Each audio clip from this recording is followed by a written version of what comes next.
राधे राधे। जय श्री कृष्णा। रेणु पाठक चैनल में आपका स्वागत है। अत्यंत पवित्र और पुण्य फल प्रदायक माघ मास अपनी समाप्ति की ओर आगे बढ़ रहा है। कुछ ही दिन शेष रह गए हैं, तो चलिए इस शेष समय में अपनी आध्यात्मिक चेतना को और उन्नत बनाते हैं और सुनते हैं हमारे इस माघ मास की कथा श्रृंखला की आज की कड़ी को।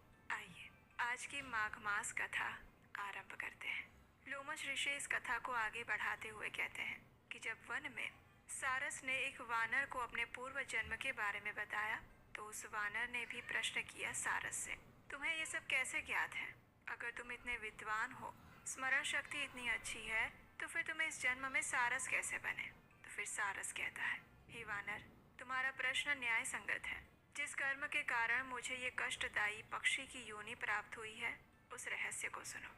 पूर्व जन्म में तूने सूर्य ग्रहण के समय अन्नदान किया और नर्मदा के तट पर बसे हुए ब्राह्मणों को देने के लिए मुझे कहा था।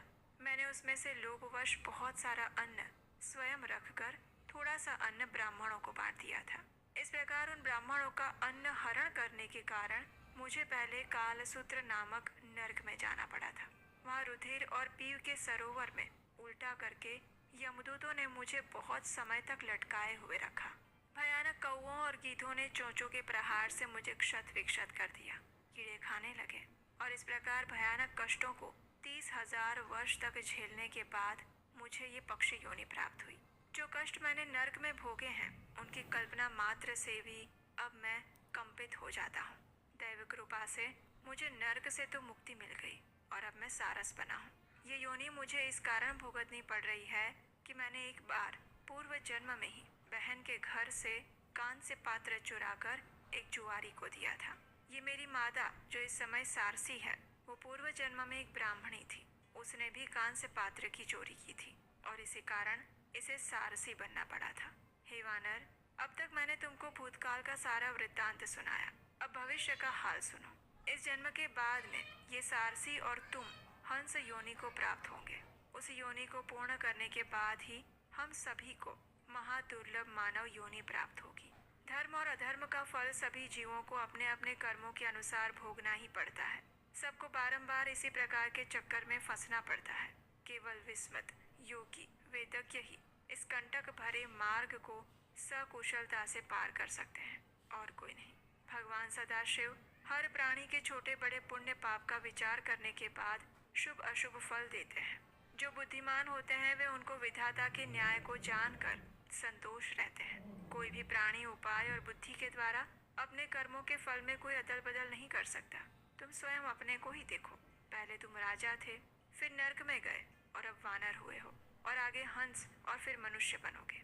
शोक करने से कुछ नहीं होता। प्राणी को काल की प्रतीक्षा ही करनी चाहिए। मैं ये सब ज्ञान होते हुए भी धैर्य पूर्वक प्रभु की माया के वशीभूत हुआ। सारसी के साथ इसी वन में रहता हुआ काल की प्रतीक्षा कर रहा हूँ। तुम भी वही करो। ये सुनकर वानर ने कहा, हे ज्ञानी, तुम्हारे कर्म उत्तम है, जो तुम्हें पूर्व जन्म की स्मृतियाँ भी याद है और भविष्य को भी जानते हो। मैं बार बार तुम्हें नमस्कार करता हूँ। तुम्हारे कथन के द्वारा मेरा अज्ञान नष्ट हो गया है। तुम भी कल्याण पूर्वक इस वन में सारसी के साथ निवास करो। प्रेत ने कहा, हे विप्र, सारस के इन सभी वचनों को मैंने नदी के तट पर सुना था और उसके वचनों को सुनकर मुझ में ज्ञान उपजा है और मेरे शोक का नाश हुआ है। गंगा जी के पवित्र जल का आश्चर्यजनक महात्म्य जानकर ही मैं आपसे उनकी याचना करता हूँ। मैंने इसी पर्वत पर श्री गंगा जी के पवित्र जल का आश्चर्यजनक चमत्कार देखा है। मैं जानता हूँ इस पवित्र जल के पीने से अवश्य ही मैं इस प्रेत योनि से मुक्त हो जाऊंगा। ऐसे समय में परियात्रा में उत्पन्न हुए किसी ग्राम योजक ब्राह्मण ने इसी विंध्याचल पर एक अयोग्य पुरुष से यज्ञ करवाया था। फलस्वरूप वो ब्रह्म राक्षस हुआ। हमारे साथ उस ब्राह्मण ने उस राक्षस योनि में 8 वर्ष व्यतीत किए थे।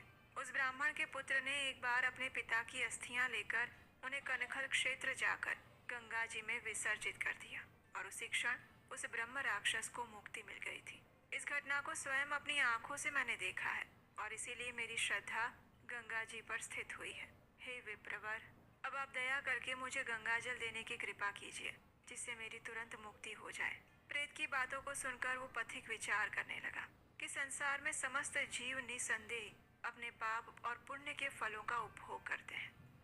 में सभी योनियों में रहते हुए जीव को अपने किए हुए फलों को अवश्य ही भोगना पड़ता है। वे जीव धन्य हैं जो इस कर्म में न्यायपूर्वक धन को संचय करके उसे दूसरों को दान करते हैं। दान के प्रभाव से ही प्राणियों को इस संसार में समस्त भोग पदार्थ प्राप्त होते हैं। प्रेत ने कहा, हे विप्र, मैं गंगाजल के लिए विकल हो रहा हूँ। आप अधिक देर ना करें और शीघ्र ही मुझे गंगाजल का दान दे ताकि मैं प्रेत योनि से मुक्त हो सकूं। ये सुनकर पथिक ने कहा, हे प्रेत, भृगु क्षेत्र में मेरे माता पिता रह रहे हैं। मैं उन्हीं के लिए त्रिवेणी के पवित्र जल को लाया था। मार्ग ही में तुम इस जल की याचना कर रहे हो। मैं इस समय इसी धर्म संकट में विचार नहीं कर पा रहा हूँ कि मुझे क्या करना चाहिए, लेकिन मैं वेद शास्त्र अनुसार यज्ञों को इतना नहीं मानता जितना प्राण रक्षा को मानता हूँ। मैंने विचार किया है कि यह जल तुम्हारी रक्षा के लिए दे दूं और माता पिता के लिए और जल ले आऊंगा। ऋषिजनों का कथन है कि परोपकार से बड़ा कोई धर्म नहीं। इतना कहकर उस ब्राह्मण ने उस प्रेत को त्रिवेणी का जल दे दिया। प्रेत ने श्रद्धापूर्वक उस जल का पान किया। उस जल के प्रभाव से तुरंत प्रेत योनि से वो मुक्त हो गया और दिव्य देह को प्राप्त हो गया। और फिर उसने उस पथिक से कहा, हे पथिक, गंगा जी के महात्म्य का वर्णन कौन कर सकता है। भगवान शिव ने गंगा की पवित्रता समझकर ही उसे अपने मस्तक पर धारण किया है। जो गंगा जल को पान करता है वह मोक्ष को पाता है। गंगा जल के समान कोई नहीं है। हे पंथी, भगवान तुम्हारी आयु दीर्घ करे और तुम सदैव धर्म में ही तत्पर रहो। हे साधु, तुमने मुझ पर दया करके गंगा का पवित्र जल प्रदान किया और मेरा उद्धार किया। भगवान सब प्रकार से तुम्हारा मंगल करे। इस प्रकार वचन कहकर वो दिव्य देहधारी ब्राह्मण प्रेत योनि से मुक्त होकर स्वर्ग में चले जाते हैं और तब पथिक ब्राह्मण पुनः त्रिवेणी से अपने माता पिता के उपयोग हेतु जल लाने के लिए वापस चल पड़ते हैं। देवद्युति से प्रयागराज में इस पुनीत महात्म्य को सुनकर वो पिशाच माघ स्नान के लिए त्रिवेणी की ओर चल पड़ा। उस त्रिवेणी के जल में स्नान करके वह द्रविण राजा उस पाप योनि से मुक्त हुआ और फिर स्वर्ग में चला गया।